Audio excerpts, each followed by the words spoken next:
তো বৃষ্টির দিনে খিচুড়ি রান্নার একটা ধুম পড়ে যায়। আসলে আমি কখনো কিন্তু এটা করি না। তারপর আজকে কেন জানি মনে হলো যে আজকে খিচুড়িটা করি।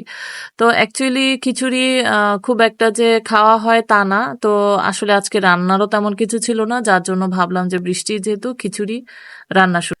বাইরে বৃষ্টি আর ঘরে কিন্তু আমরা সবাই মানে আরাম করছি, কিন্তু যারা উপকূলীয় অঞ্চলে আছে তারা কিন্তু আসলে আরামে নাই, তাদের অবস্থা খুবই খারাপ, তারা দৌড়ের উপরে আছে, যান বাঁচানো নিয়ে তাদের মানে ফরজ হয়ে গেছে অনেকটা এরকম অবস্থা। তো যাই হোক, আমার প্রিভিয়াস ভিডিওটা অনেকেই কিন্তু পছন্দ করেছেন এবং আমাকে অনেকে মেসেঞ্জারে এসে বলেছেন যে আপনার এরকম ব্লগ ভিডিওগুলো খুব ভাল লাগে, আপনি এরকম ভিডিও আরো করবেন। তো আমি চিন্তা করলাম যে তাইলে আজকে যেহেতু বাসায় আছি, তারপরও বৃষ্টি কি তো চিন্তা করলাম আজকে ব্লগ ভিডিওটা তৈরি করে ফেলি। তো আজকে আসলে বৃষ্টির দিনে খিচুড়ি রান্না করার জন্য যদিও আমার মধ্যে কিন্তু এই ট্রেন্ডটা খুব কম। আমি আসলে যেদিন যেটা মানুষ একদম বৃষ্টি বাদল আসলেই কিন্তু খিচুড়ি এটা সেটার জন্য খুব পাগল হয়ে যায়, কিন্তু আমার জানি আজকে কেন মন চাইলো যে একটু খিচুড়ি করি। আমার বাসায় আসলে খিচুড়ি তেমন একটা রান্না করা হয় না। তবে যেহেতু আসলে রান্না করার আসলে তেমন কিছু ছিল না, শাকসবজি ফ্রিজে অনেক কিছুই ছিল কিন্তু ইচ্ছাও করছিল না, তো আমার কাছে মনে হলো যে সবচেয়ে সহজ হচ্ছে মুরগির মাংস আর হচ্ছে খিচুড়ি, মানে চাল, ভাতের চালের খিচুড়ি যেটা।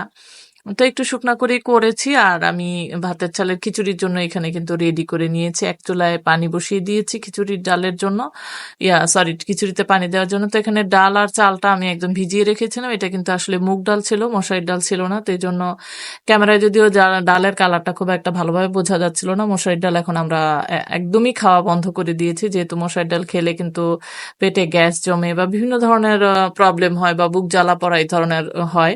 তো যার জন্য এখন আমরা মশারির ডালটা খাওয়া একদমই বন্ধ করে দিছি। তো এখানে মুগ ডাল দিয়ে আমি খিচুড়িটা একদম প্রায় মোটামুটি হয়ে গেছে। তো খিচুড়ি রান্না সবাই জানে, আমি কিন্তু আসলে এখানে রেসিপি দেখানোর জন্য ভিডিওটা করিনি। ভিডিওটা করেছিলাম যে আজকে বৃষ্টির দিনে সকালবেলা আসলে কি কি করলাম, এইটাই বিষয়। তো যাই হোক, এখানে বাকি চুলায় আমি কিন্তু মাংসটা বসিয়ে দিয়েছি। আগে খিচুড়িটা বসিয়ে দিলাম, তারপরে মাংসের রেসিপিটা চালু করলাম। তো মাংস খুব নর্মালি একটা রান্না। আসলে আজকে বৃষ্টির দিনে আমার কাছে মনে হলো যে খুব একটা এদিক দিয়ে উপকূলীয় মানুষ কিন্তু খুবই কষ্ট করতেছে, আর গ্রাম অঞ্চলে খুবই খারাপ অবস্থা, গাছপালা ভেঙে টেঙে একাকার অবস্থা। আমি আমাদের গ্রামেও যখন ফোন দিয়েছি তখন কিন্তু আমি জানতে পারলাম যে আমাদের গ্রামের অবস্থাও আসলে খুবই খারাপ। সেখানে অলরেডি শুরু হয়ে গেছে, যেহেতু চাঁদপুরের দিকে অলরেডি কিন্তু বাতাস একদম প্রচন্ড ঘন বসতি হয়ে উঠতেছে, ঘরবাড়ি উড়ে নেওয়ার মতন অবস্থা। তো যাই হোক, এর মধ্যে এখন আমরা আসলে বাসায় বসে বসে দোয়া করা ছাড়া আর তেমন কোনো উপায় আমাদের নাই, যেহেতু আমরা এখন একমাত্র বাসায় বসে আছি, আর কিছু করারও নাই। তো যার কারণে ভাবলাম যে একটু খিচুড়িও রান্না করি আর আপনাদের সাথেও শেয়ার করি। আর উপকূলীয় অঞ্চলের মানুষজন আসলে খুবই পরিমাণে কষ্ট করে, যদিও আল্লাহ তাদেরকে ওই পরিস্থিতিতে মোকাবেলা করার মতন যে শক্তি সাহস দিয়ে দিয়েছে সেটা আমাদের মধ্যে নাই। তো যাই হোক, এই হোক, কথার ফাঁকে ফাঁকে কিন্তু আমার অনেকটা রান্না প্রায় শেষ হয়ে গেল। আমি কিন্তু রান্না অনেকটাই করে ফেলতেছি।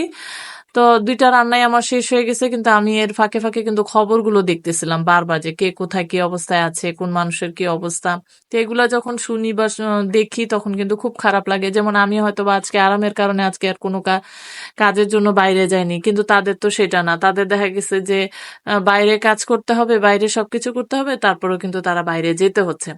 তো যাই হোক, এই সেই করতে করতে আমি রান্নাটা শেষ করে ফেললাম প্রায়। তো রান্নার এক পর্যায়ে আমি কিন্তু খিচুড়িটাকে দমে দিয়ে দিলাম, যেহেতু খিচুড়িটা একটু করবো। তো আমাদের রান্না বাড়া শেষ, এখন আমরা দুপুরবেলা খাওয়া শুরু করলাম। গোসল টোসল করে এসে একদম ফ্রেশ হয়ে মা মেয়ে দুজনে খাওয়া শুরু করলাম। খাওয়াটা আগেই আপনাদের সঙ্গে শেয়ার করেছিলাম।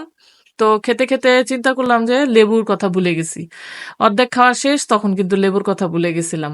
তো যেহেতু মানে খিচুড়ি, তো আমার মেয়ে ভাবতেছিল যে ১:৩০ বাজেই তার খাওয়ার জন্য সে অস্থির হয়ে গেছিল। তা লেবুর কথা ভুলে যাওয়াতে পরে আবার লেবুটা নিয়ে তার সাথে শেয়ার করলাম। তা আজকে আমার ভিডিওটি কেমন লেগেছে সেটা শেয়ার করবেন। বৃষ্টির দিনে খিচুড়ির ব্লগ।